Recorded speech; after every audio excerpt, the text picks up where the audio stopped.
Chicken on a stick.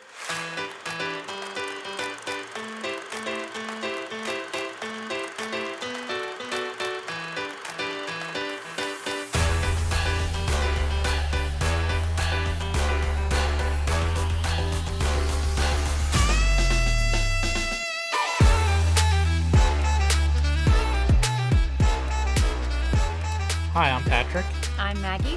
and we are Chicken on a Stick. Welcome back to another episode. Welcome. Today we're going to be talking about the 1960 Alfred Hitchcock masterpiece, I suppose you'd say, Masterpiece. Psycho. Psycho. Admittedly, this is the first time I've ever actually seen the movie fully. I can't believe that. It's just such a popular film that I already knew what happened and sort of Right. the twists and like the famous bits to it. Right. I just never really seen the in-between. It is probably hands down one of my all-time favorite movies. You gifted me a poster, Yeah. a metal poster of it one time. I think it was like Christmas or something. I mean, either Christmas or your birthday. I don't know. Yeah, I'm not getting you something New like- Year's gifts. No.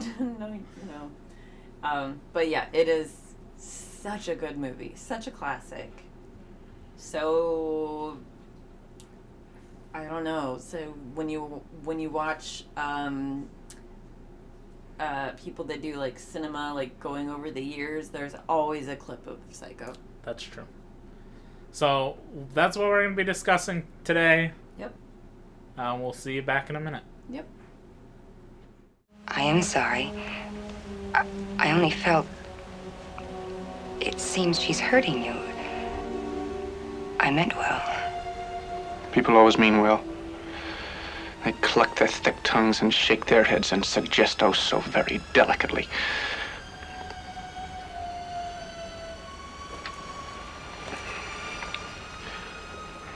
Of course, I've suggested it myself. But I hate to even think about it. She needs me. It's not as if she were a maniac, a raving thing. She just goes a little mad sometimes. We all go a little mad sometimes. Haven't you? Okay, so before we jump into the movie, just kind of a few sort of small history tidbits. Alfred Hitchcock at this point in 1960, well known. This is actually coming sort of in the later half of his career. He'd already done a number of relatively big movies at the time, although Psycho does kind of live as his most well-known film. Like his bread and butter. Yeah, I mean, you'd also know things like Rear Window, Rope, Vertigo, North by Northwest, stuff like that, but nothing quite lives out its legacy as much as Psycho does. Psycho. However, Psycho is an adaptation from a 1959 horror novel of the same name by Robert Bloch. I'm sure I'm mispronouncing that, but it is what it is. And the story focuses on Norman Bates, although the character in the novel is slightly different from the character that Anthony Perkins portrays in the actual film. Yeah. The story kind of goes that Alfred Hitchcock, in wrapping up North by Northwest, was ready to look for his next project, and his assistant saw a sort of a review of this novel in like the New York Times or something like that, and suggested it. And while Hitchcock was on a flight back to London, he saw in the airport one of the books, and he bought it, and he read it on the flight over there. And then apparently when he landed, he called her and said, "That's the next one. We're doing that. That's it. So let's figure that out." Yeah. The story of Psycho, and more specifically of Norman Bates, the character, and with a lot of characters in horror history. We're looking at Leatherface, we're looking at Buffalo Bill from Silence of the Lambs, some other ones, is kind of inspired by the Right. killer Ed Gein A little bit of history. Although the author does say that at the time when he started writing and was basically completing the book, he had no idea who Ed Gein was at the time. But, you know, I'll leave that kind of up to you on whether you decide it's like coincidental or not. This kind of goes back to when we talked in Battle Royale that the writer of Hunger Games claims she had never heard of it beforehand, but then it's like, well, it existed like 10 years before you even wrote your book or something like that. So it's either coincidental or you can kind of take what the author says with a grain of salt and be like, well, no, it's kind of clear that he was inspired and maybe he just doesn't want to. There are so many times that when we watch a horror movie, I'll be like, is this an Ed Gein thing or not? The one that makes me the most angry is Leatherface. Because Leatherface. Texas Chainsaw Massacre movie, most specifically I want to say like 2003 sort of relaunch to the franchise, claimed that it was like fully true story and has this opening shot is like this sort of body cam footage from a police officer to be like, oh, it's real. This is footage we recovered from the house. Texas Chainsaw Massacre isn't real. Get that out of your head if you believe that. It's not real. It's based on Ed Gein. Yeah. Now, a little history for Ed Gein, in case you don't know. Generally... By the way, that's very devastating to someone who loves found footage movies. Yeah, well... I was like, oh, man. A little bit of history, and again, this ties back into the book and why I think, you know, make up your own mind on if you believe the author of the Psycho novel or not.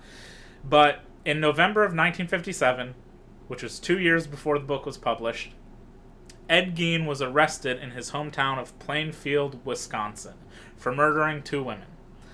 It was a local, like, convenience store worker or grocery store worker, and then a hardware store lady. When the police searched his home, they had found he had furniture that was upholstered with human flesh. Yeah. He had silverware and lamps, plates and stuff made out of human bones. Basically, he dug up graves.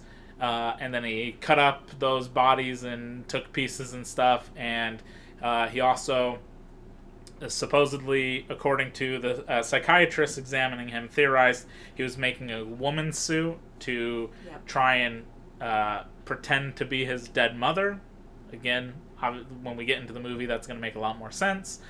And really gross. And his mother was described as being, she was dead at this point, was described as being very dominated on her son. Like, very overbearing and, like, demanding of him and stuff. Again, things that make a lot more sense when you watch the Psycho movie. But Bloch, the writer, claims that even though at the time he only lived 35 miles away from Plainfield, Wisconsin, had no idea about any of this until after the fact. So again, like I said, it's kind of up to you on whether or not you believe it. Now, was Ed Gein also the clown guy? The clown guy. What does that mean? Wasn't there someone that was like dressed up as a clown? No. John Wayne Gacy is the clown. Oh, that's the clown guy. Okay. different serial killer. Different serial killer, equally terrifying. So. That's so funny. Okay, so we can just kind of jump into the movie at this point. I think you can actually also sort of call Psycho an independent film because the studios did not want to make the movie. They didn't. Universal or Paramount, whatever company it was, Hitchcock went to them, said, this is what I want to do. They basically said no. He goes, okay, so what if I get less than $1 million budget? We'll cut all these things. We'll do this stuff. They still said no. He said, fine, I will finance it myself. Yep. And I'll go to like Universal or whatever. And that's what ended up happening is he financed it himself to make them. Basically, they just agreed, sure, if you're going to pay for it out of pocket, fine, make it. Why not? He also he was filming a TV show at the time, the Alfred Hitchcock Presents TV show. He used a lot of that crew to film and like the studio and whatever they were working at, same place. So it's like air quotes independence. It's because he financed it on his own, but it was still involved with the studios or something, so whatever, it doesn't matter. Now, I guess we can just kind of get into the movie. Yeah. We can go from there. And we'll kind of pop up with random thoughts as we go through it. Yeah. But this was Maggie's choice. This was my choice. She gets the lead. This was my choice of movie. This has always been one of my all-time favorite movies. It was one of the first movies I bought when I lived alone for the first time. I had like no furniture and no nothing. I just had a TV and a DVD player, and I got this movie. It was like a special set from Target, and I just sat there in the floor and watched it. Did you have any history with Hitchcock stuff before Psycho? No.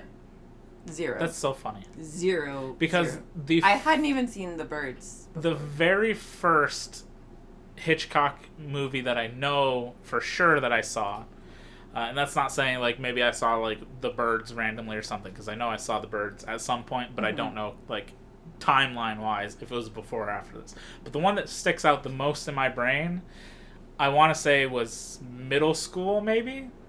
Could have been high school, but I think it was middle school because it feels like it was really early on, was Strangers on a Train. Really? And that was the first of his work that I know for a fact that I saw, and I remember loving it. I just, the way that the suspense and like the thriller of it goes, I was just like, I've never seen anything like this before.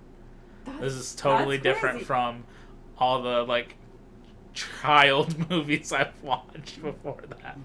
I guess that's how I felt when I watched this for the first time. I watched Stephen King's It really, really early on in life, and I know that I had never seen anything like that before then. I'd seen that. And then I watched this, and I was like, this is better. Shout out Tim Curry. Shout out Tim Curry. I love this movie. I watched it a million times. I just adore everything about it. It's my favorite black and white movie. I cannot say that because I've never given any thought about like what's my favorite movie that's in black and white. I don't know that I could. I also don't think it's fair to compare like different genres sometimes, because I wouldn't ever directly compare like Psycho to Some Like It Hot, because they're both black and white, but they're totally different movies. Or and I've said many times that I think Some Like It Hot is my favorite comedy of all time. I do love Some Like It Hot. But I don't. I don't know. I don't know. Well, saying black and white's just such a weird thing to think about, because there's like fully black and white, because then you can't put in like Wizard of Oz, which has, well, that's not entirely true. I know, that's what about, I don't know. Oh, Catch the Moon. Oh yeah, It's a Wonderful Man. I could not, I don't know. Why are you scaring the children? On the spot I can't say on the spot I can't really say what my favorite black and white movie would be. I think under your head, it's a... You always want to say gun to my head. I know. If you gun to my head, favorite black and white movie, I would probably say Some Like It Hot. Huh. Mr. Stewart would not care for that. James Stewart might be upset with me, but It's a Wonderful Life is my favorite Christmas movie. I hate that movie. Yeah, well, you're wrong. So. I don't know. I used to hate it. I've hated it less over the years. Yeah, you're wrong. It's a fantastic movie. No. He's a little piece. Anyway. This is a James Stewart positive household. So you better change that attitude. You're right. You're right. If this is a Taylor Swift household... Don't make me smack you in the ear like that old... the shopkeep. He deafened him in 1 year.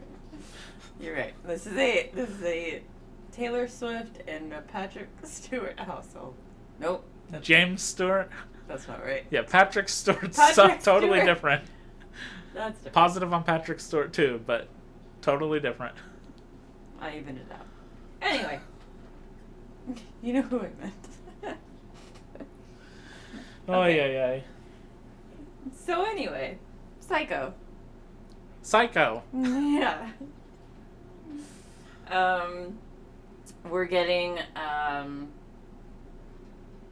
like I said, like my favorite movie. I never tire of rewatching it. I love, oh, I did put this in the notes. I loved being able to go to Universal Studios in Hollywood and going to take a picture at the actual filming location. That was really neat.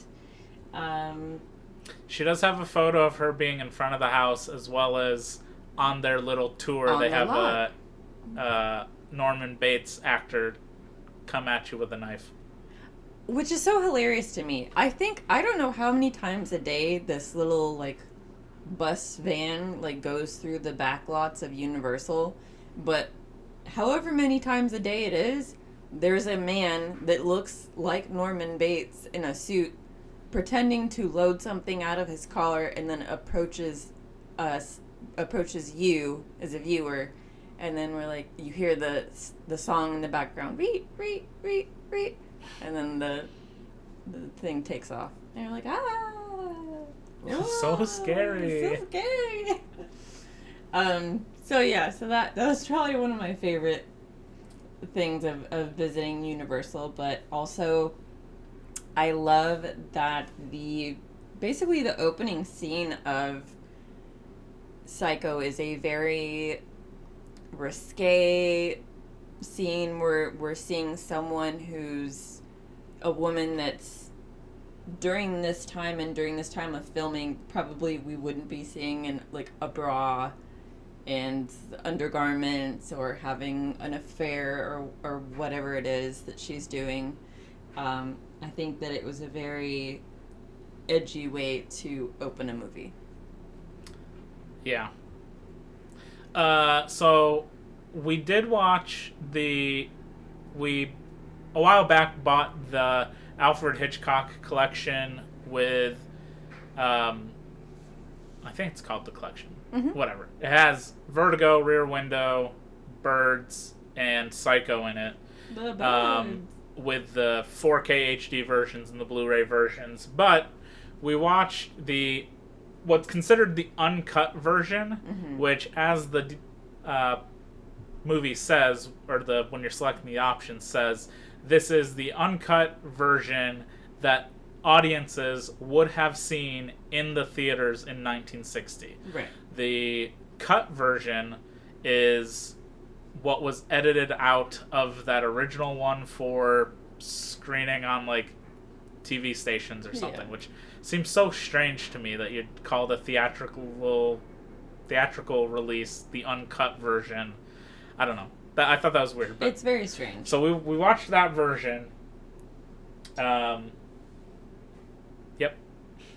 And we do open with, we see Marion Crane in a white bra, specifically that it's white, It's very pointy. with a man named Sam. And I gotta take umbrage with this. Not everything. A lot of places will say she's having an affair with Sam. Right. But Sam says in this scene, his ex-wife, he has to pay alimony to. Right. So is it an affair if he's not married? I was really He's confused. a divorcee. I was really So I don't understand why people keep referring to it as an affair. divorcee. Divorcee? Whatever. I don't know. It's been a while. I thought for sure that he was already married and he was having an affair.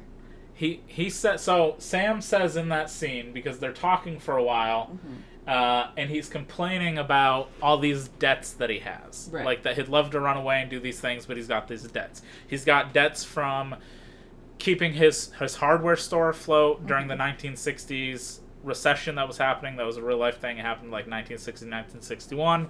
This movie takes place in like December, so it would have been like middle of the recession happening.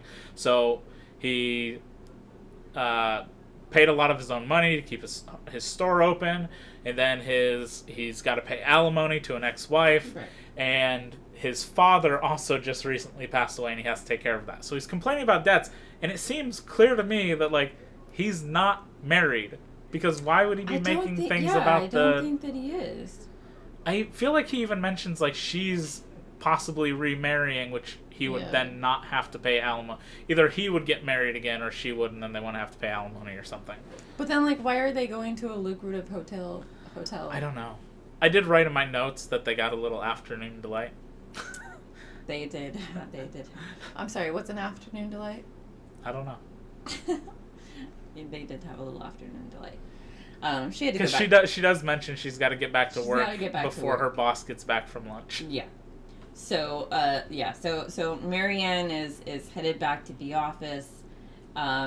They're closing in on a deal with an oil tycoon, which I don't remember if they said it. I'm assuming he's from Texas because he's got like Because a he's got a bolero. cowboy hat on. He's got a cowboy hat. He's got a little bolero thing around his neck. Speaking of cowboy hats, when Marion gets back to the office is where we see Alfred Hitchcock outside next to a car just standing there. That's right. I Once think, again, spotting him out in the wild in his movies. Yeah. And Marion, to just quickly touch on this, is played by Janet Leigh. This is definitely her most famous role. And Janet Leigh is... And Janet Leigh, at the time, was married to a fellow actor named Tony Curtis, which is hilarious that I mentioned Some Like It Hot earlier, because he Yeah. stars in Some Like It Hot. He's from Some Like It Hot. And they are both... Janet does get an Oscar nomination for this role. She doesn't win. She gets nominated for it. Tony Curtis would also get nominated by the Oscars at some point, which made this past year, when the 2023 Academy Awards happened, and winner of Best Supporting Actress Jamie Lee Curtis, who is their daughter, won the Academy Award. It makes a lot of sense that in her speech she mentions that both of her parents had been nominated but never won. And never won. So her winning is not just for her but also for them. Yeah. Both of them have long since passed away. Yeah. Um, I think I cried at that. it's very sweet. It was very sweet. And I also could not believe that neither of them had ever won an award. And she's since done, wasn't it Vogue that she did a picture spread of her dressed as her mom. Jamie Lee Curtis? Yeah, as the character from Psycho. Yeah. Again, that is her most famous role. Yeah. She's done some stuff before this, some stuff after it, but nothing ever to like this height again. Anyway, so yeah, we do get back to the office. In here, another little just kind of fun scene is she is a I forget exactly what they say she is. I wrote down secretary, but she's not quite a secretary. She's something else. I think she's like an administrator of some sort. Yeah, she in there is the Maybe secretary, I think. Accountant? And this other woman who works there is played by Pat Hitchcock. Yeah. Alfred Hitchcock's daughter. Right. Which was a fun little thing. I had no idea until we watched the commentary on the video. Yeah, we did watch a making of Psycho, not the commentary, but a making of. Yeah. Which both Janet Leigh and Pat Hitchcock were in and talked a lot about making of the movie. Also, at this point, her character, Marion says she's got a headache. Yes. And she's got a the migraine. other character offers to give her tranquilizers. She goes, didn't she say something like, my sister on her wedding day, the doctors gave her these pills to calm her down. Why don't you have some? Like, are those Quaaludes? What? It's a tranquilizer. Is it Xanax? No, a tranquilizer. Okay, so just knock you out. I guess. I don't know. The only thing I can think of when it comes to tranquilizer is where you're literally putting something to sleep. That was hilarious to me. I got these random pills in my bag. You want some of them? Yeah. Knock them back. It was a different time back then. I guess. So, the boss comes back from lunch. He brings with him this client that he's working on closing a deal with. and it is the old Oil. Texas oil baron looking guy who immediately starts hitting on Marion. Immediately.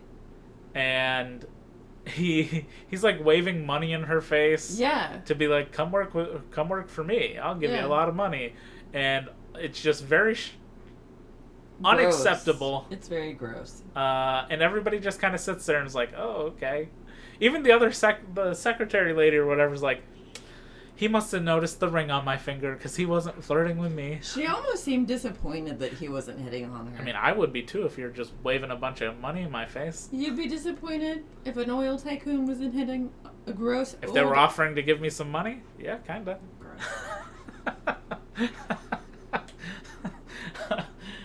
You and your morals. Okay.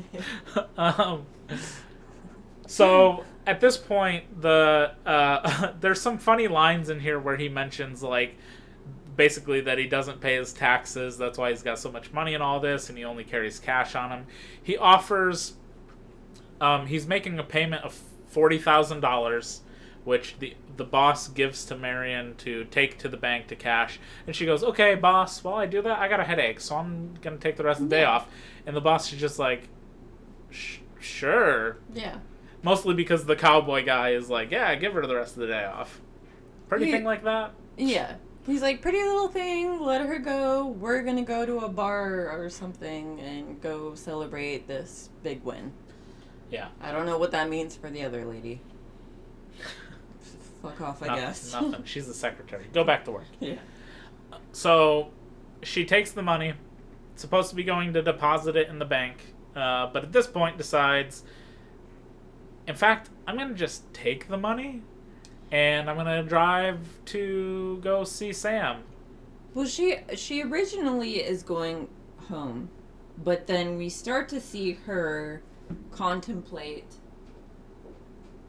and think about what her life could possibly be if she did have this money. So we're looking at her thinking of, oh, Marianne, she just disappeared this one day. Or I don't know what happened. She just left. And she's really just kind of considering where she is at in life and where she could possibly be. She's thinking maybe I can take this money and me and my man can run away together and go to an island. Key West. I don't know. I don't know how just far, an island. I don't know how far away they can go with that money, but I don't know. 1960s, $40,000 is probably quite a bit. I guess. But yeah, so we're literally watching her contemplate doing something that she would never have considered before. Yeah, so basically on her way out of town, we get a lot of these shots as she's driving where she's thinking about what these people would be saying about her. Right. And I love the way that that's done because it really builds that she's like insecure about it and that she's got a paranoia about it, which is her kind of confronting herself about like, am I doing the right thing? Right. I know that this is wrong. Maybe I shouldn't be doing this, but Sam, I want to be with Sam. But I have this opportunity. So I love the way that does it, and it just kind of builds this paranoia of hers and like uncertainty. Until one point. But the better part is as she's leaving town, her boss and the cowboy walk right in front of her, and the boss sort of does a double take, like, what the fuck is she doing in her car? She ends up going to a red light, and she stops, and her boss walks in front of her car, and they lock eyes. And this whole time that she's been in her brain about, am I doing the right thing or not, she sees him, and she goes into a immediate panic. Anxiety attack, for sure. She's like, oh God, oh no, he's seeing me. He knows I'm not where I probably should be. Yeah, this isn't my home. This isn't my house at all. Should have just reached out and been like, joke's on you. I got kicked out of my apartment. For the longest time when I first had too many gentlemen callers. When the first time that I watched this, I thought that part was in her head. And it took me a while to realize, no, that wasn't in her head. She actually, came across her boss. Well, that's what I'm saying, is this whole section here between when she decides to take the money all the way up to getting to the hotel is a great buildup of her paranoia, because things just, minor things that aren't that big of a deal, the way she's reacting to them are like, she's very clearly paranoid and worried that she's going to get caught in something. And this is the first great thing. Not only is she in her own head, but now she's run directly into her boss before just kind of taking off. That would 1,000,000% be my luck. Now, this is why I can't be a criminal. I'm too paranoid and I'm too scared. Yeah, that's true. I'm scared. That's why I don't trust you with any of my criminal activities. Okay. So all those criminal activities. Yeah, she drives all night, ends up sleeping on the side of the road, gets woke up by this cop, who's quite literally just like... He's just like a patrol guy. Ma'am, why didn't you just stop at like a hotel? Yeah. Like, why'd you sleep in your car? Or a stop. All's good. Or a stop. Or like a what are they called? Like a rest stop? Like a truck stop. Yeah, rest stop? Rest stop. Yeah, she just pulled over on the side of the road. It happens. So during this, he's just asking her simple questions, and she's all panicky in her responses and stuff. And she's like, am I doing anything suspicious? And I love this part because he goes, yes, you are acting very suspicious. He just calls her straight out on her bullshit. She's like, am I doing anything suspicious, officer? And he just goes, yes. Also, she's so wide-eyed and so panicked that she can't sit still. On the other hand, he was also very intimidating. Black aviator sunglasses. I think this goes back to something his daughter said in the making of, is that apparently Hitchcock was like afraid of police for some reason. Really? Yeah, you heard that part. His daughter just said like he always had this weird fear of police for whatever reason, which in modern times makes a lot of sense. Yeah, that does make sense. I mean, I'm sure it was, they were probably just as corrupt and bad in 1960s or something, but I don't know why Alfred Hitchcock specifically might have been afraid of police. Yeah. Anyway, also, side note, her license plate on the back of the car has the letters ANL. Hilarious. When I first saw that, I went, anal? Did you say it first, or did I say it first? I said it first. Very suspicious, Hitchcock. Very suspicious. I was like, sorry? What was that again? I never noticed that before. It was also at this point that Maggie quite literally just asked the question for Janet Leigh smash or pass in this movie. Yes. Smash or pass. Wait. This is important. I'm saying smash or pass Crane. now and not at the end of the movie. Oh, wait. Marion Crane. Yes. Yeah, that was my point. And you said... I don't think I said anything. I don't think I answered you. Okay. You said smash. Of course smash. She's hot. Yeah. Smash or pass. Yeah, she's good looking. What's on? I don't know that I'd go as far as saying she's hot, but... You wouldn't smash? Sure. When the question is is either yes or no, it'd be yes. I don't think she's unattractive. Smash. Anyway, this is going to be a recurring segment because she asked it like 3 times throughout the movie. Yes, I did. So we follow Marion again. She notices the officers kind of following behind her. Yeah. She pulls into a used car lot. Mm-hmm. Fun little behind-the-scenes thing. This used car lot was the only on-location bit that they filmed, just meaning that they went out somewhere and filmed it, so this was an actual used car lot that they filmed in. Right. Everything else in the movie was shot on a studio backlot or in in a set somewhere. So that's a fun little thing. So Marion pulls into a used car lot, walks up to this car dealer, realizes the cops across the street just kind of watching, and goes, hey, I just want to buy a car. I don't give a shit about anything about the car. I just want to buy one. And he's like, okay, you don't want to test drive it or anything? She's like, no, I just want to buy a car. I will trade in my car and give you whatever the difference is. and she pays. In cash. She trades in her car and $700 to get a new car right in front of the officer who was chasing her. So it doesn't really make, like, this is again a great bit of her like weird paranoia. Is there was no reason she had to do that Yeah. outside of assuming that they were going to come looking for her anyway.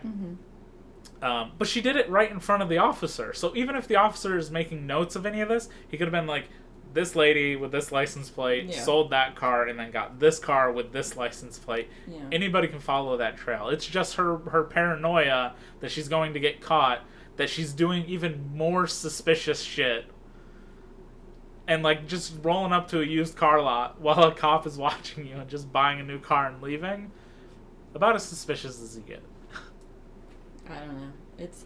It's the blonde lady with the anal license plate. Yeah.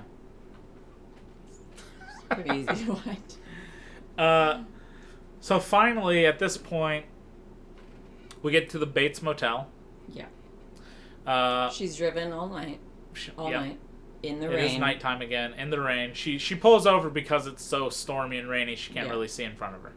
I literally said when we were watching this, I would never. You would never drive in that. I would never drive in that. Are you kidding me? I can barely see 2 feet in front of me without rain. Yeah. And we're watching this scene where she's driving in pouring rain in an old car with like shitty windshield wipers, and all we see is her like wincing and glare. She's getting like glare from other cars, and then we finally see a neon sign for the Bates Motel. Yeah. So she pulls over. She gets introduced to Norman Bates. Before we move on, Norman Bates, played by Anthony Perkins, similarly to Janet Leigh, this is definitely his most famous role. So much so that he would come back to play the character 3 more times in sequel movies, which I don't know if they're worth checking out or not. I feel like I hear the second one's pretty good, but I saw the second one. I don't know. It was only okay. So Maggie also asked, smash or pass Anthony Perkins? Yes. Gun to your head. Smash or pass. I'm. The question is smash or pass, not Anthony Perkins. Norman Bates. Norman Bates. No. If I were to meet Norman Bates and he acts the way he acts when he talks to her, never. He's so charming. Never. No. He's so charming. He's a little weird freak. He is weird. He's a little weirdo. I thought that was charming. As soon as he offers, I was about to have dinner, I'm going to eat a sandwich and milk, I'd been like, no. How old are you? No, I'm out. No thanks. Milk for dinner? I don't even drink milk to begin with, but milk for dinner? What's wrong with you? I don't know. I always thought he was so charming. You freak. I'd be dead. You like him because he's a weird, freaky introvert, which is exactly what I am. Exactly. I'd be dead. I love him. I'm dead. I'm dead. I'm in his bog. You would be dead. I'm in his bog. So we get to see. So there's this little motel. It's got 12 rooms, specifically 12 rooms. No real reason for that. It's just a recurring line that comes up that when he's asked if there's vacancies, we got 12 vacancies and we have 12 rooms. 12 rooms. So nobody's there. No pool. No fun area. It's just a dirt parking lot, and then what they describe as a quote-unquote parlor, which is just a creepy room in the back of one of in the back of the office. It's explained that this motel used to be off of what would have been the main road in the town, right? Before the highway system got built.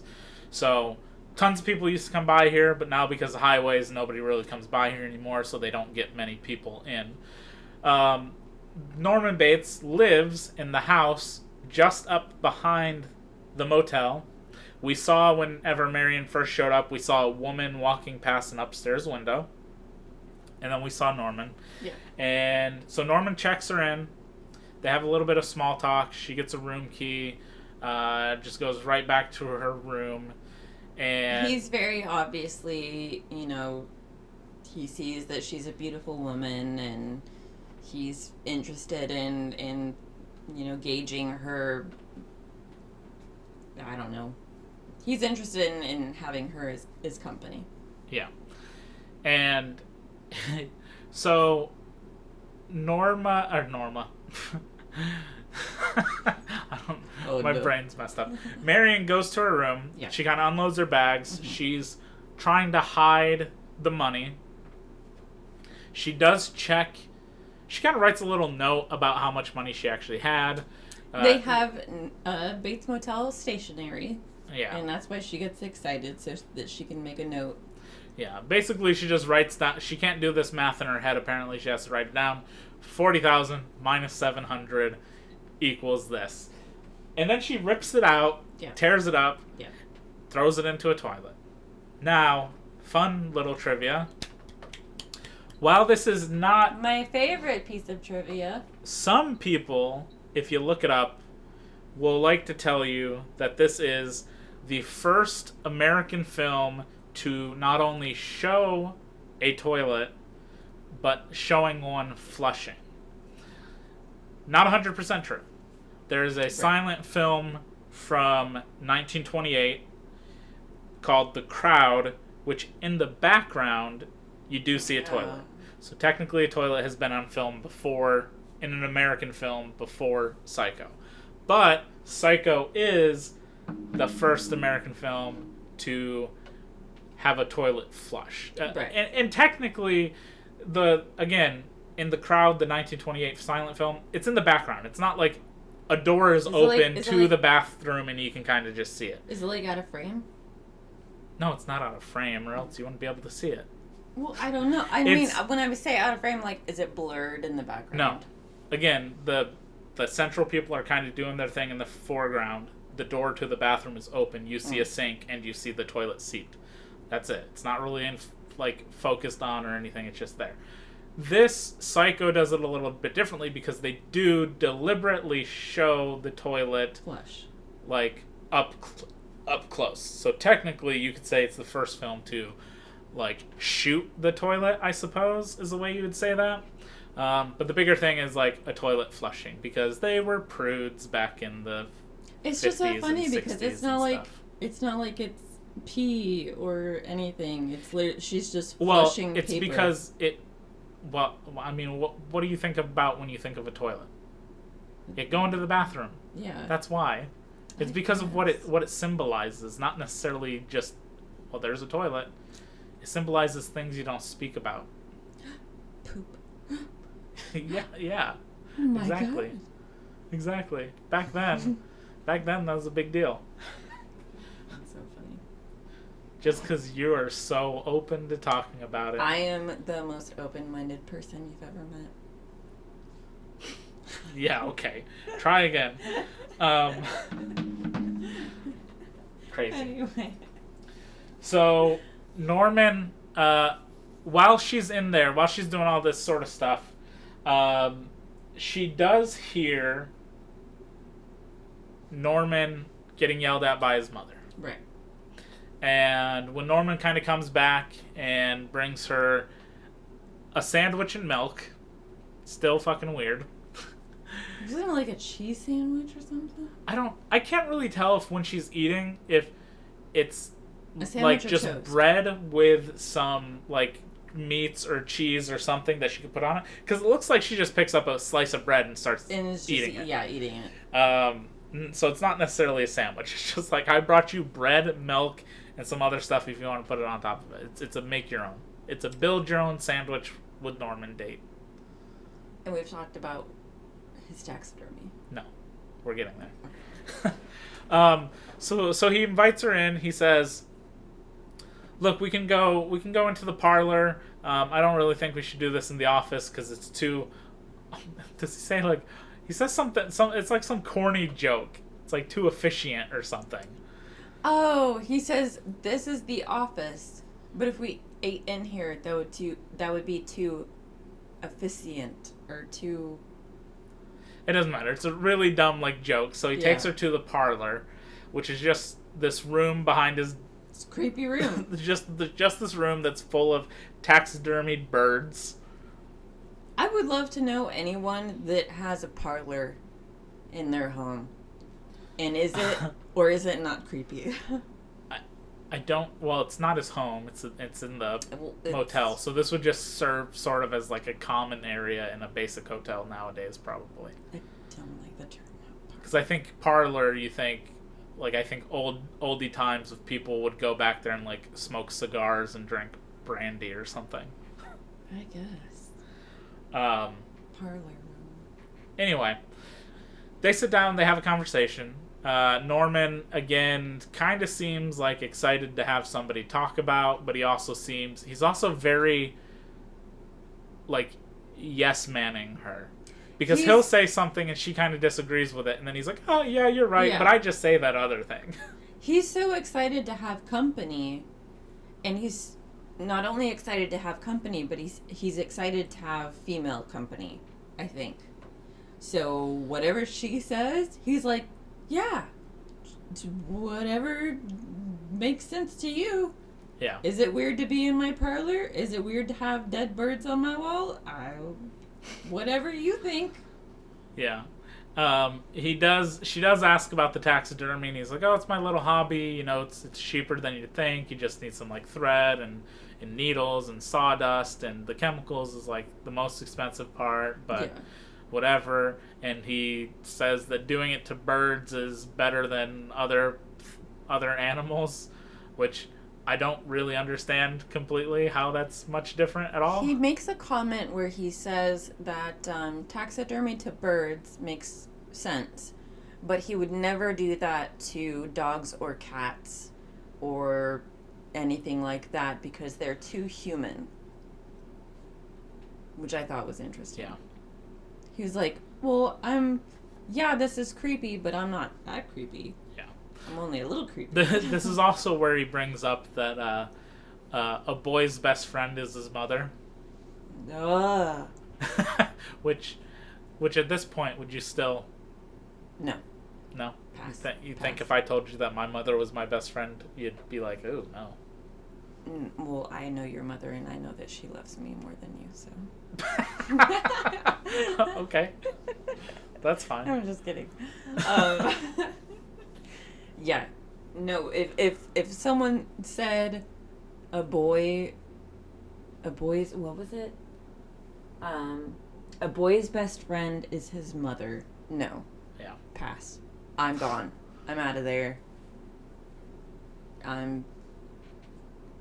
You can hang out with your dead birds and whatever, but yeah, I'm not gonna.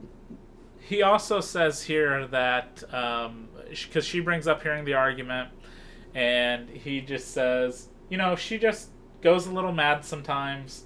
We all go a little mad sometimes, and this kind of serves two purposes, which is we'll come back to it later on towards the end of the movie, but more importantly, in this point, Marion kind of realizes, she says that she thinks she did go a little mad once. Like, going mad once is enough. And what she's insinuating is, through talking to him, she sort of realized that taking the money was bad. Yeah. And that she should really go back and maybe seek... like apologize and all that sort of stuff instead of continuing, because she tells him, I'm going to go to sleep, I'm going to get up early in the morning, I'm going to drive back to Phoenix, and I'm going to right my wrongs. Basically insinuating that she's changed her mind and she's going to go back, give the money back and all that sort of stuff. To Norman, he doesn't know what that means. He's just like, oh, okay, well, I'll bring you breakfast in the morning, I guess. Ha ha ha. He literally made her realize that, like, he's crazy, or his mom is crazy, and she still has time to go back on what she did and fix it so that she's not crazy. Yeah. And so she goes back to her room. We get this lingering shot on Norman here, just sort of listening to her go off to her room, because she was in room number 1, so it's right next to the office, right next to the parlor, and we hear her like messing around, fiddling with things, Uses the stationery. turning on a shower, and Norman, being a little freaky perv, takes off a bird painting, and all of a sudden there's a peephole, and inside this peephole we see her top off, wearing a black bra this time. She's wearing a Why is that important? Well, if you remember at the beginning, she was wearing white. Mm-hmm. It's sort of a color choice to symbolize kind of like her purity, goodness at the beginning of the movie. I guess you can't really say purity, but her not having been a thief, and then the black is a symbolization of now she has done like something wrong, like criminal, basically. She's done something that she feels is immoral and criminal, and she is a bad girl at this point, but she's in her head turning things around so that she can make right of everything. Yeah. And then we come to what is easily the most famous shot in the whole movie. This is the shot, if you know anything about Psycho, this is what would come up. It is the shower scene. Marion's taking a shower, and as she's doing that, we see a shadowy figure through the shower curtain coming up to her. They swing open to the shower curtain with a knife in their arm and stab down a bunch of times, killing our lead of the movie. Character, yeah. Killing the lead character about halfway through the movie. Yeah. And this is big for a couple reasons. One, we don't see who this is. Right. It's a shadowy figure. no We don't idea see a who it face. is. We don't know what it is. Your assumption at this point is that it was the mother. It's the only other person we know who's there. We haven't really seen. The only time we saw her was also a shadowy figure kind of walking past a window at one point. And secondly, Marion is killed. Yeah. Which is huge because, again, she was our lead that we spent all of this time with. All of our investment. This shower scene is super famous.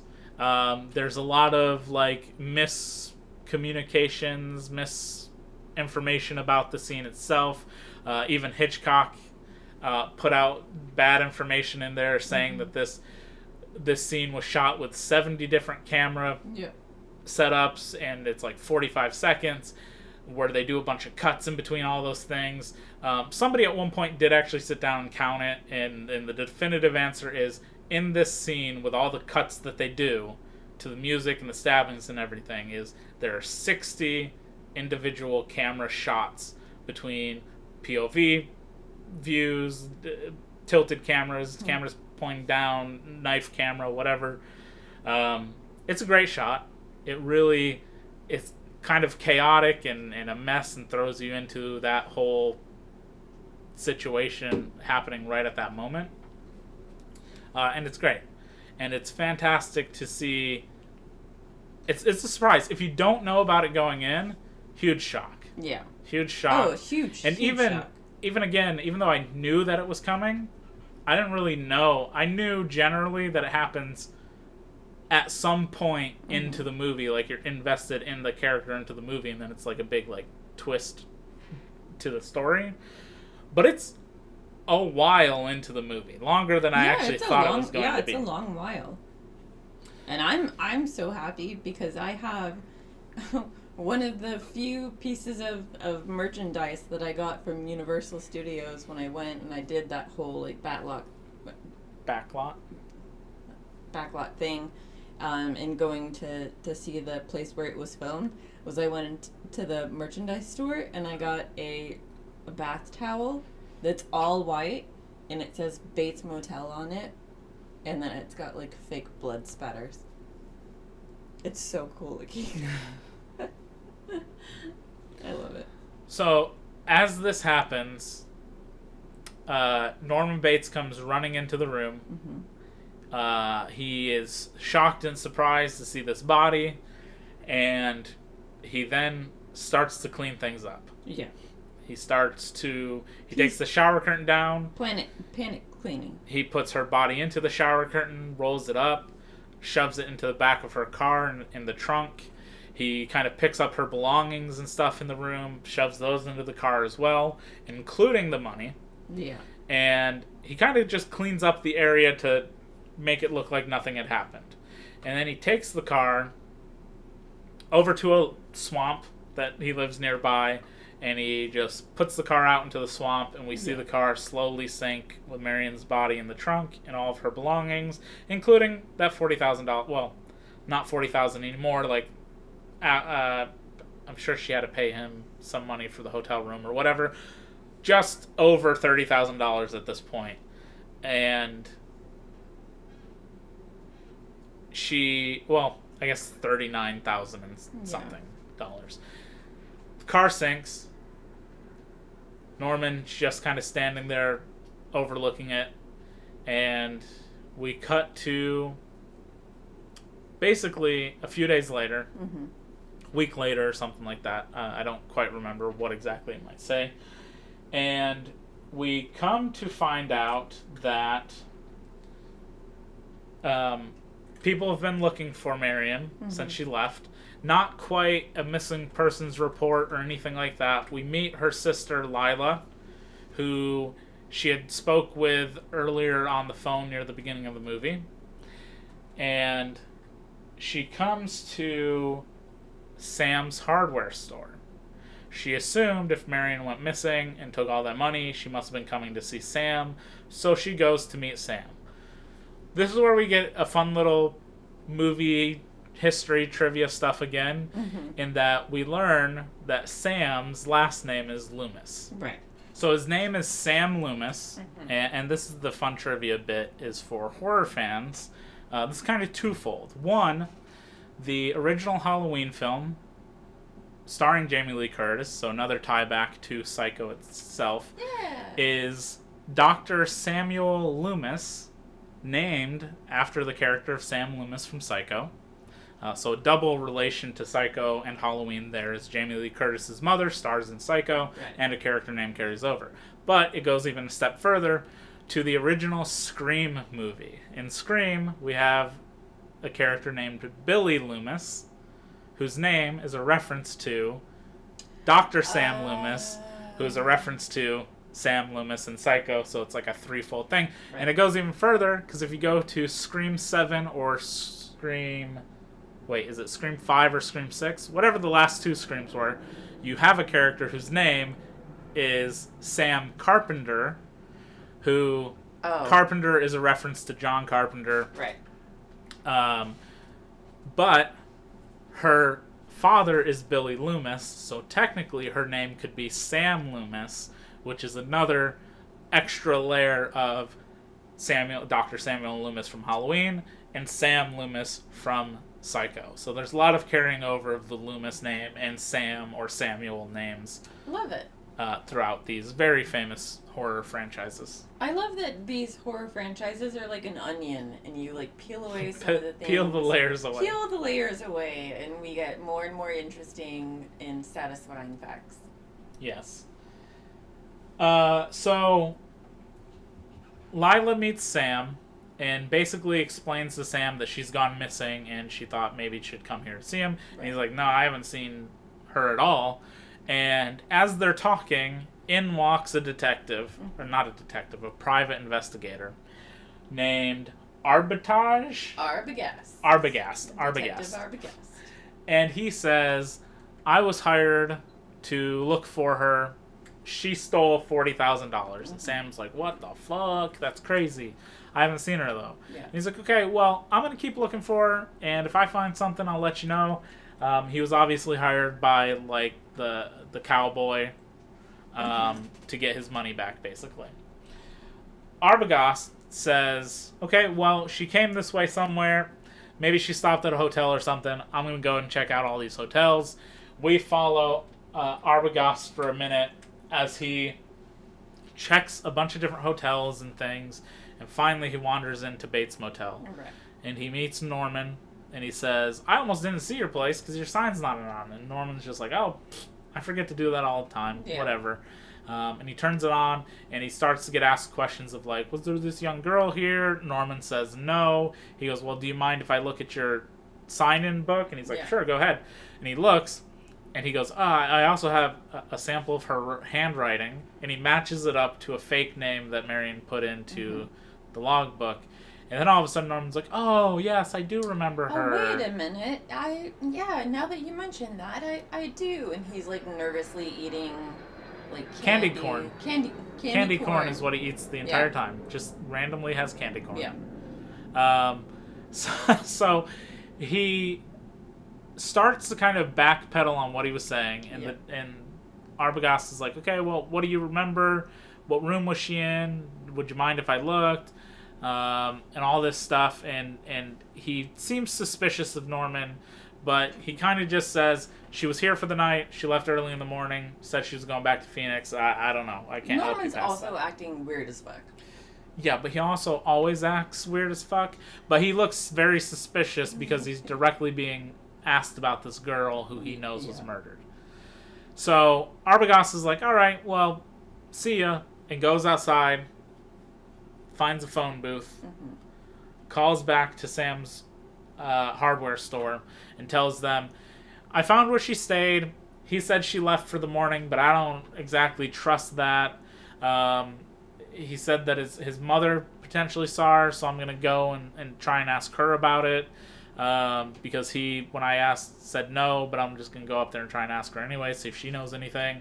And I will get back to you within like an hour to tell you what I found out, if anything.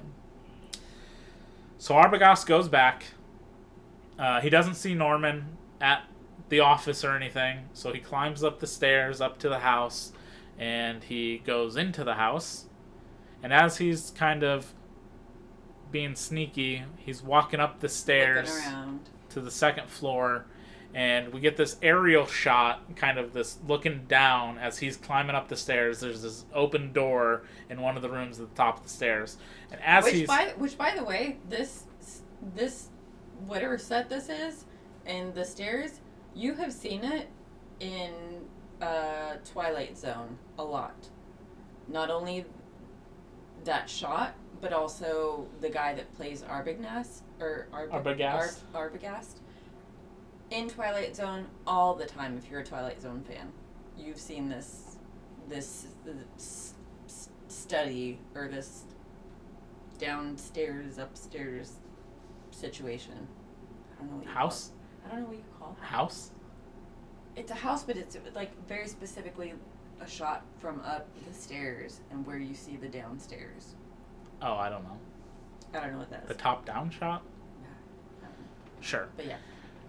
So as he's getting at the top of the stairs, Maggie says this was her like favorite scene. Yes, it's my favorite scene. All of a sudden, the detective is rushed by somebody in a dress, slashed across the face, and we get this wonky-ass camera shot of Arbogast not falling down the stairs, but like walking backwards down the stairs with a cut on his face. A very like shallow looking cut on his face. Stupidest thing. He walks backwards down the stairs, falls backwards, and then the figure kind of follows after him and stabs him a bunch of times, killing him. It is the most hilarious shot of someone funny. falling down a set of stairs. Yeah. It is very slow. And it is very it's so weird. It's so wonky looking. And it's just like, oh. Yeah. You can't see what I'm doing, but it's so stupid. It is so dumb. And it is just a very slow mode motion of falling down a flight of stairs. Yeah. But hilarious. Yeah. After that, we go back to Sam and Lila, and Lila's kind of like, we haven't heard from him. He said we'd get back to us whether good news or bad news. And Sam goes, okay, well, why don't we go to the local sheriff and talk with him and see if he can, like, call the hotel or something, or get out there, or maybe he'll go with us and he'll investigate. So they go to the sheriff's house late at night, wakes the sheriff up. He's in, like, a robe and stuff. Him and his wife are just Oh my god, that old hardly ass guy. awake. And the sheriff is like, so tell me what happened. Okay, so there's a missing girl, $40,000. Sounds like she just ran away. Have you put out a missing persons report? Because that would actually get the police to do something and find her. No. Okay. This detective went to the Bates Motel. Yeah, I know that place.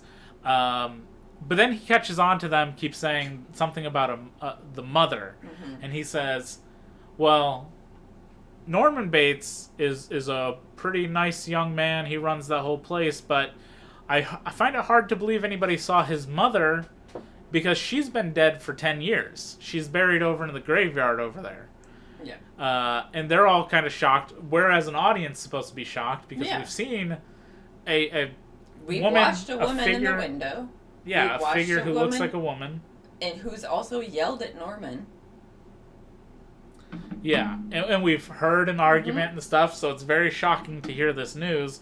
And they're like, well, can you please just do something? And the wife calls an operator, gets a phone to the hotel, hands the phone to her husband. The husband speaks with Norman, asks about the detective and stuff, says that the detective was there and that he left to try and go find the girl, and that she had left, and that's what he relays to her. He says, if you want, in the morning, come by my office, we'll fill out a missing persons report. That way the police can actually get involved and maybe look into this and figure out what's happened. Sam and Lila not happy with that. Kind of just go with it because they can't really do much else. And we cut to the next morning. It's Sunday. Or do we do the next morning? What we're told is that Norman's mother killed herself and her lover in a murder-suicide thing 10 years ago. And Norman has been running the hotel ever since then. Right. The next morning, it's Sunday. Everybody's getting out of church. Lila and Sam are there, and the sheriff comes out with his wife, and he says, look, I went over to the hotel. Mm-hmm. I talked to Norman, got the information. He basically told me the same thing that he seems to have told the detective, is that she was there, she stayed, she left early in the morning, was going back to Phoenix. Nothing more to really talk about. He said the detective got that. Maybe he went that way trying to look for her and just forgot to call you. So... But I think that some people can be on a church high. A church high? Yeah. What does that mean? I think that maybe on Sundays, some people go to church and they get all churched up, and when they get out, they're just like, yeah, I don't know, I don't remember. I'm so happy right now, and I'm so churched up, and Have you met people who've gotten out of church and were like on endorphins? kinda. I don't know if No? I've ever met anybody like that. You don't think that the traffic outside of a church is better? I don't know, but I've also never just stood around to talk to people after the fact. Oh, well, I was worse. I mean, I guess. I suppose that There's they a get church. filled up with the Holy Spirit Yeah. and just Church high. sure, church high. I don't endorse it, but I think it's a thing. Uh-huh. I mean, I guess. So, Sam and Lila decide nobody's done enough. We're going to go to the hotel and check it out ourselves. So they go to the Bates Motel, and they get there, and they meet Norman, and they see... They kind of get signed in. They get a room. They get room, 10 or something towards the back. Yeah. During this time, at one point, we do also see Norman take a body out of the bedroom that we saw somebody attack from earlier and brings her down to the fruit cellar. There's a whole thing about him being like, we got to take you to the fruit cellar because, now we've had a detective show up. People are maybe trying to come here. I just want to hide you. And she's like, oh, do you think I'm a fruit? Do you think I'm fruity? Oh, and it was rolled in a rug. No. No? He carries her body downstairs. It's in a dress or something. Yeah. It's that top-down shot yeah. again. He takes her to the fruit cellar to hide her. What is a fruit cellar? It's where you keep your fruit. Why would you keep your fruit in a cellar? It would go bad. I mean, wouldn't it go bad anywhere else? I mean, I don't know. So, while they're getting signed in, they notice that Norman does seem to be acting kind of weird. And they come up with a plan.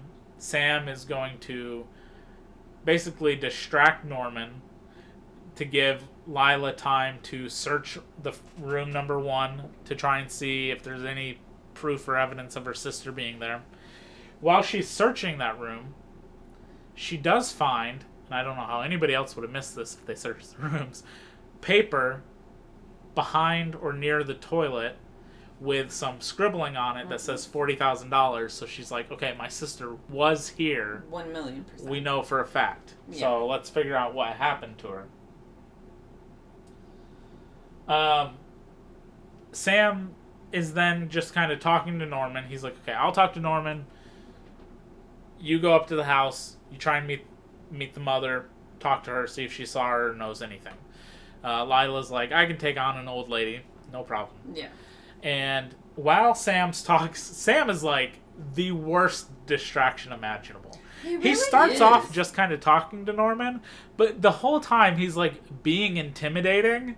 And it's like, dude, why didn't you, if you're just distracting him, why don't you just have a normal conversation about sandwiches and milk or taxidermy birds or something? It feels like he's trying to be intimidating and not he is intimidating. No, I feel like he's trying really hard. I mean, I suppose so, but he's very much being intimidating and is making Norman uncomfortable.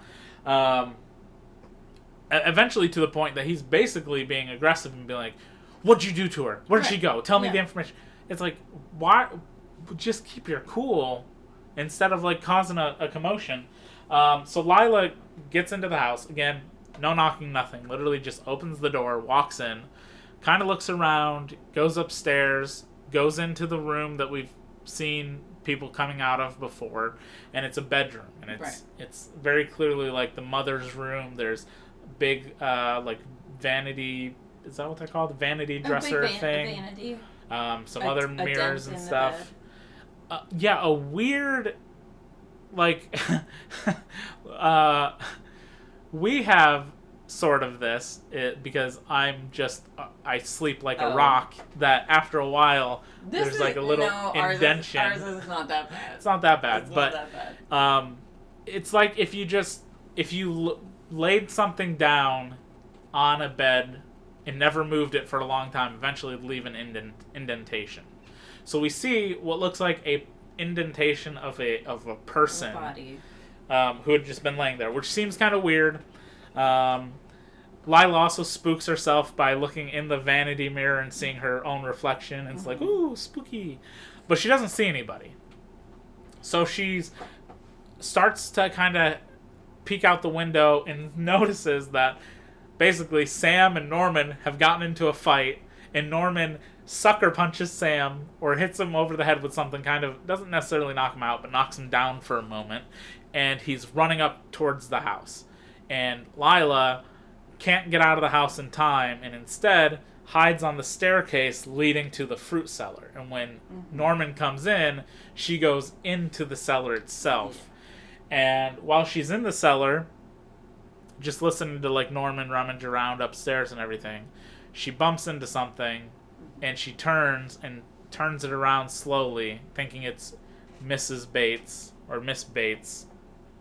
And slowly turning around in this chair is revealed that it is not a living person, but the corpse of Norman's mother in that chair. She's a skeleton. She's not quite a skeleton, but she's definitely like mummified-ish. So basically the insinuation is the chemicals that he used for taxidermy, he used on his own mother to try and keep her sort of taxidermied. Embalmed or something, I guess, maybe. Yeah. I don't really know how embalming works or if that's like the general idea, but he's clearly been doing something to try and keep her preserved, yes.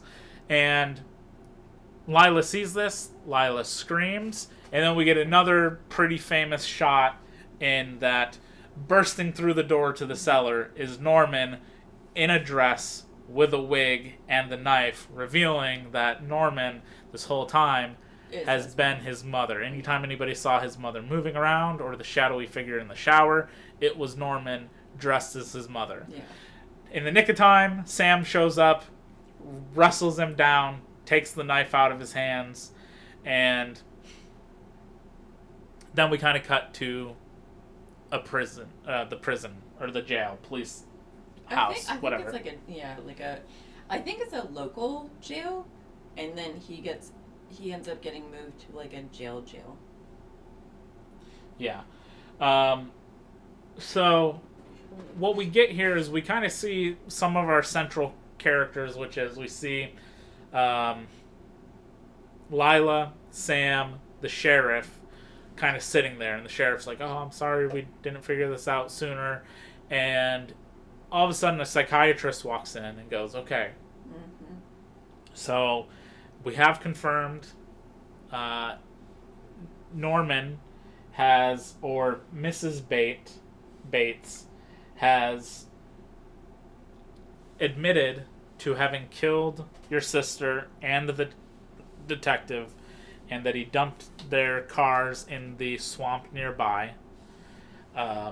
So if you go and dredge the swamp, you'll probably find those things, and the bodies confirming the information. And they just kind of ask him, like, why? What the fuck?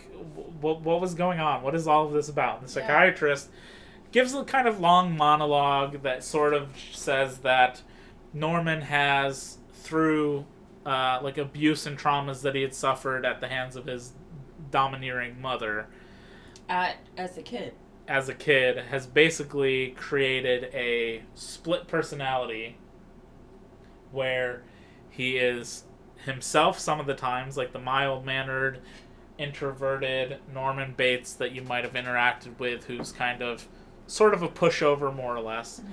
And then there's the dominant figure, which is his mother, who kind of did all of the killings and stuff. Yeah. So Norman, yes, killed them, but also no, didn't actually kill them. And he just kind of goes on a long-winded sort of monologue to explain the split personality and kind of how it works, and that Norman didn't confess to killing things, but his mother admitted that they were killed by Norman. And it's sort of a fun little twist on the story, is that it was a split personality sort of thing. Mm-hmm. And especially in the 60s, I don't know how common talks about split personalities or things like that were. I mean, we get, we have like another movie you love, Split, which is about a guy who's got multiple personality disorder. I love that movie. And that's, and a lot of that movie is also talks about like who's really responsible in that situation, because sometimes different personalities don't know what other personalities did. That's how this works sometimes, is like your brain, when you become the other personality, sort of forgets what that other one did. Some people remember like just randomly waking up and they were like driving a car or something.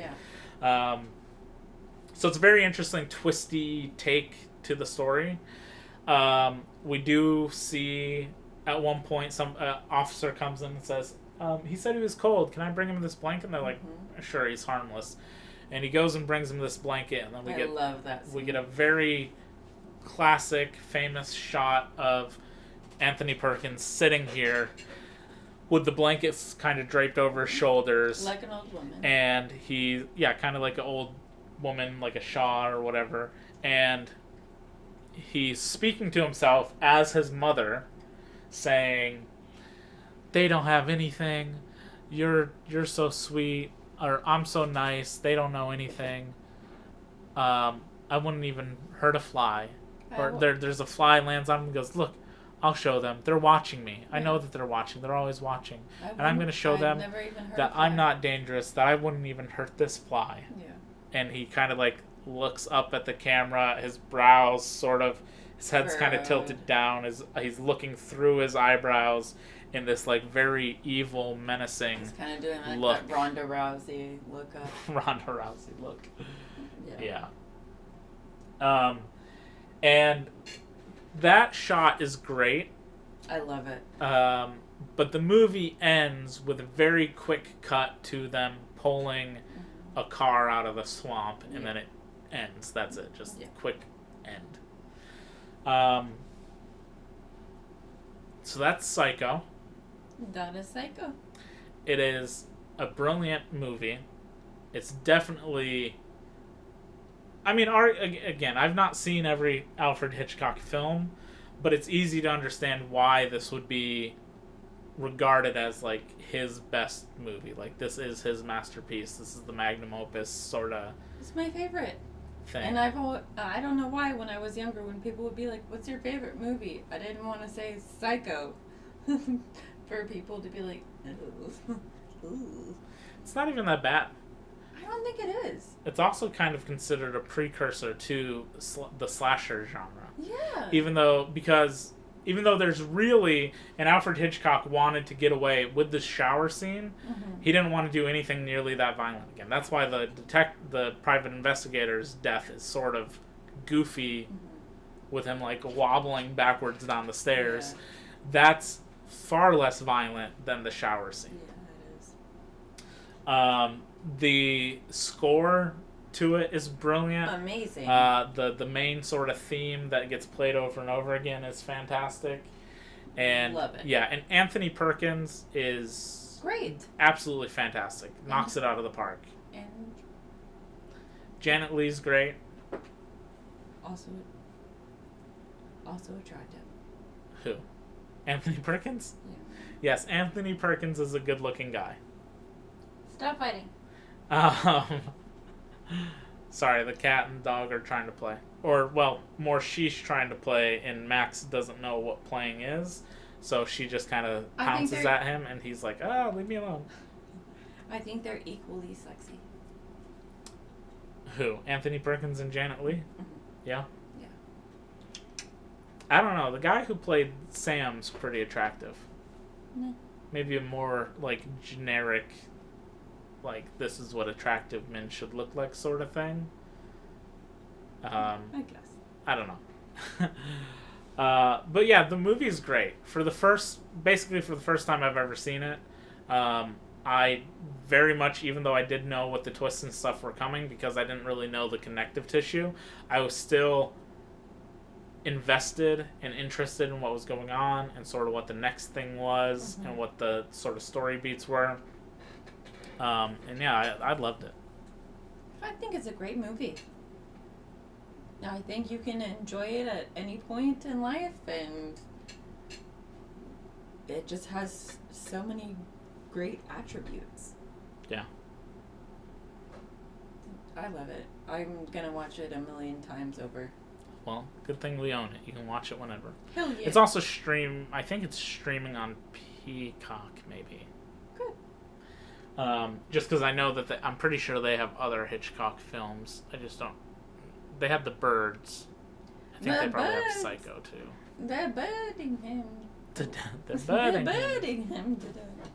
Well, if you haven't watched it, I would like to recommend that you.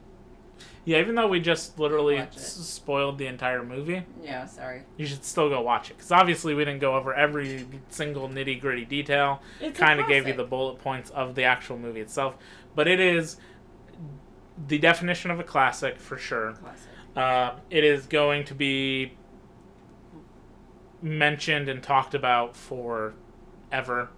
I don't think you can ever get away from it. It's very brilliantly done, and I am interested in kind of reading more into the changes between the book and the movie, Yeah. because the writer for the screenplay did say that the Norman Bates in the book is an slightly older gentleman than what they went with for the movie, and that he's not empathetic at all. Like, he's just Really? he's not likable. He's not empathetic, and they wanted to change it to make his character in the movie slightly younger, and to be that you can kind of understand and sort of feel for him. Like, you you can understand through his conversations and stuff with Marion that, like, he doesn't really have people to talk to. He's kind of alone, so he's, like, a little bit excited about talking with somebody, and that through these discussions that he has with his mother and the ultimate reveal, that you can kind of be like, oh, wow, he's just fucked up for the sake of it. Like, he wasn't just doing this for, like, some weird, sick whatever. It was quite literally his mother was so dominant in his life that when he killed his mother and her lover, because shit, the cat just went crazy, that he all of a sudden, like, in his brain clicked off, and now he had another personality of his mother who refused to let him have any women in his life. No, I don't want that. Yeah. I want to stick with the hot one. Yeah. No, that was this movie.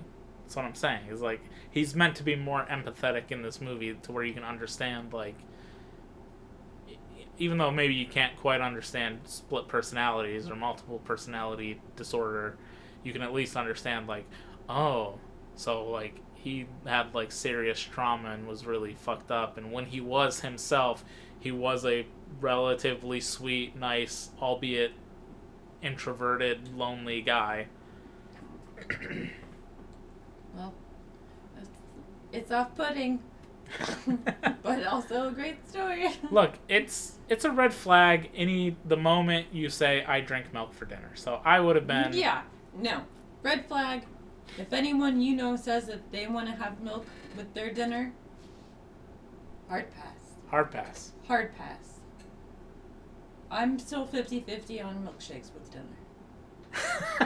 I don't think anyone needs to have that much milk and calories with other calories. Who do you know that has a milkshake with dinner? I don't know. Exactly. People who go out to, like, one. fast food places or something? No one. Kids, maybe? Kids are the only exception. Okay. Well, I think that brings us to the end of this. Thank you for listening again.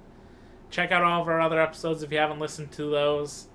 This was our 8th one. I think we've now done this for 2... Is it 8? For 2 months now, maybe? Something like that. So, yeah, wherever you're listening to this, give us a follow, give us a like, a rating. You can find our podcasts basically everywhere. It's on Spotify, Podbean, Apple. It's on YouTube as well. So anywhere you check it out, give us a follow, like, comments. Any feedback is always very much appreciated. Any comments? Let Patrick know if he was wrong about anything. Yeah. Ha ha ha ha. You can always catch us every week as well over at Twitch, where we do a review of a movie we'd seen that week, Friday nights, live, so you can interact with us directly there. Or you can find us over at Instagram, Facebook at COAS_podcast for Chicken on a Stick. That's You can also just search that up on YouTube, Chicken on a Stick. Okay. So thanks for stopping by and listening. We'll see everybody next week with something else. Something else. We'll catch you next time. Bye. Goodbye.